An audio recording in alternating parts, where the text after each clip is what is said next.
courage, we have to dare to be our own authority and be what we call authentic, be real people, and not playing games and not being eccentric. Now, the English have a great reputation for being eccentric, don't they?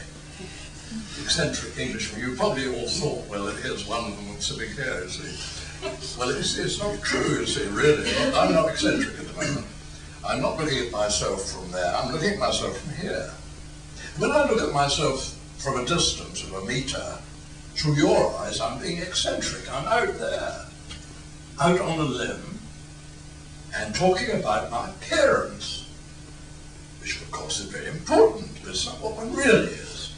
It's about we're coming back from what we look like to others, from there to what we look like to ourselves here. Now, why should we do that? Why should we do that? And I'll give you some reasons why I should want to do that. And the first reason is I'm so grateful, so thankful for having happened. I've occurred. Oh, I've occurred.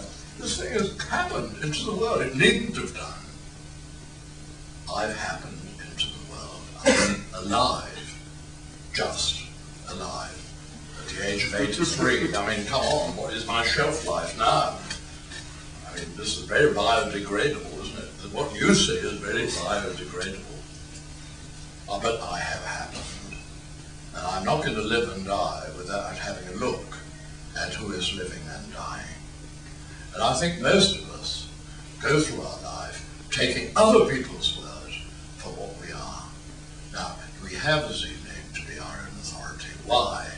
Because we are thankful at having occurred, and not only at having happened, but having the ability and the gift and the opportunity, the fantastic opportunity to look at what we are, to be aware before we die of what it is to be alive, and then perhaps not to die.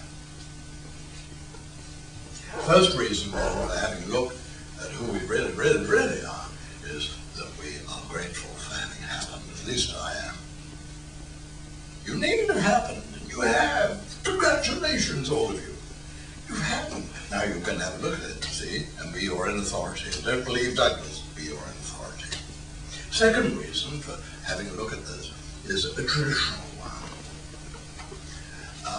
The great religions, all of the great religions have been saying about something about you personally. At the heart of Christianity, Islam,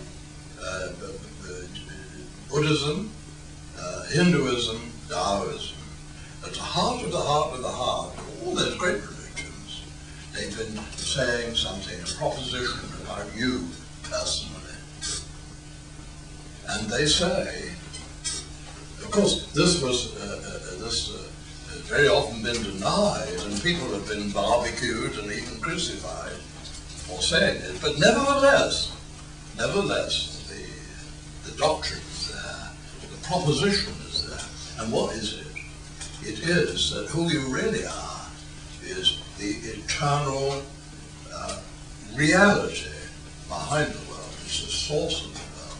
And nearer to you than all else is the origin of the world. So you are not what you look like.